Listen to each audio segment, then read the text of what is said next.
My plan today is to make a grandfather clock. I've cut out a couple of pieces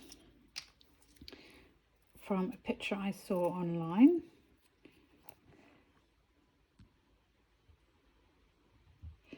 And I'm hoping that they will be the face, and I'm going to make a squarer base. I've cut out some, help if I focus it.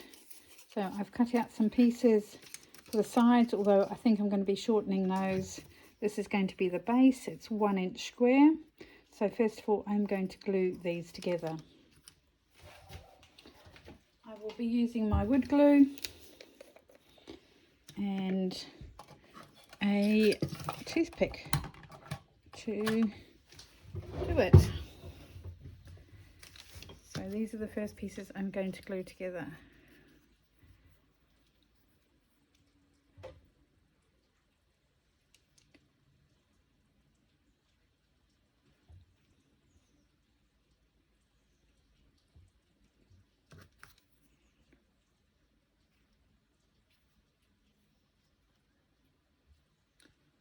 And I've seen people use masking tape, blue masking tape, to hold them together at the sides. So I'm going to try that this time, because I've cut mine too long.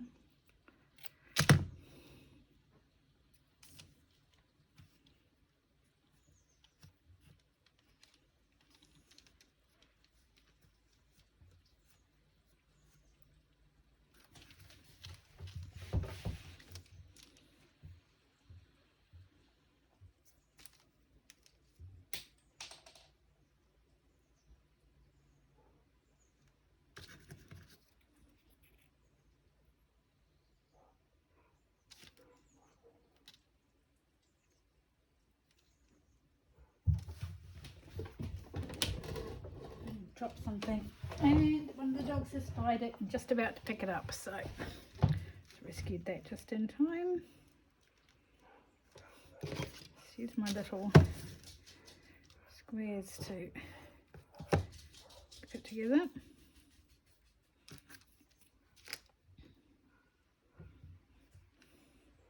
It's been an amazing day today. It's been so hot, but there's a lovely, where we are, it's really nice because we've got a lovely breeze coming through the door.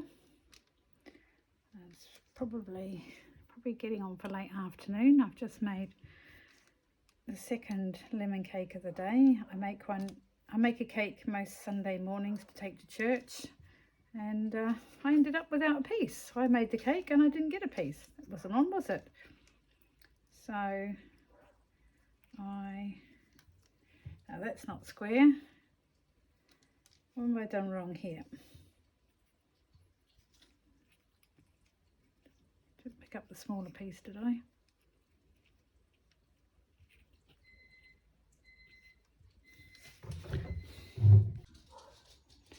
Right, I know what I did. I was supposed to put the glue on those edges instead of the top edges. And then it actually gets slotted in between, so I will do that now.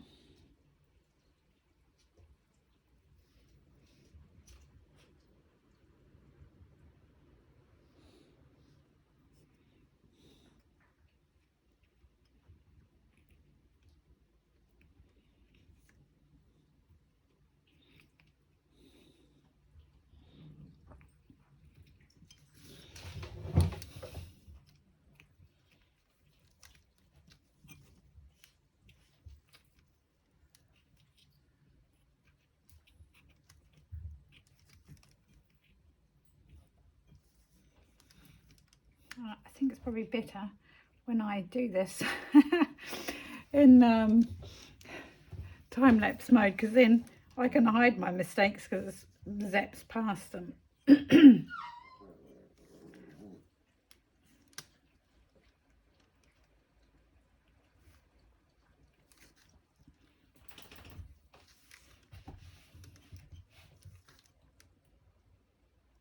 Okay, so we'll leave that to dry.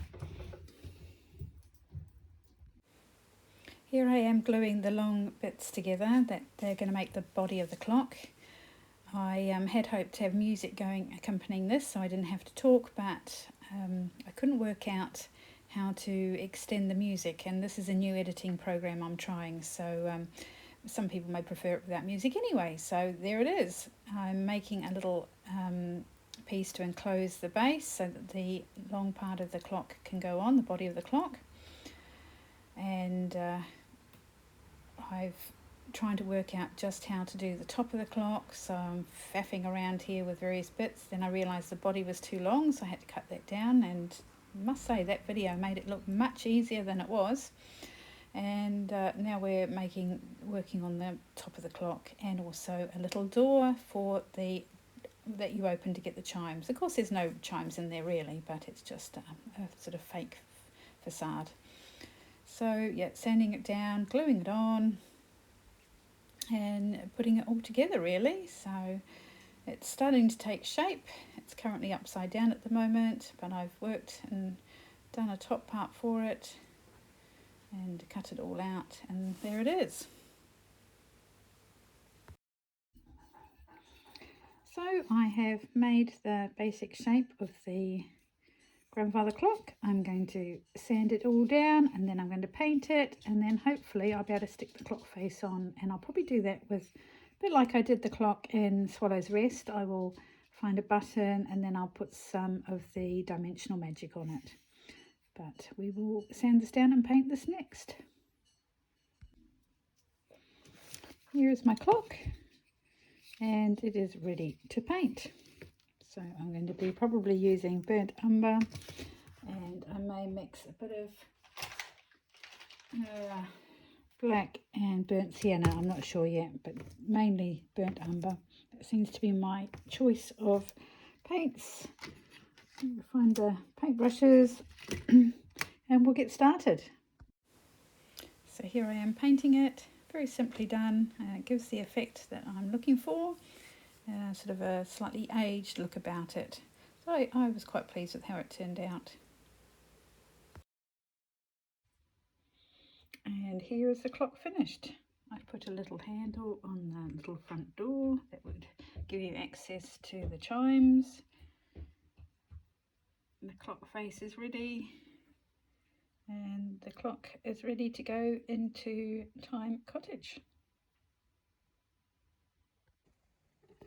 And here we have their grandfather clock in the hallway, and Albert is pretty pleased with it.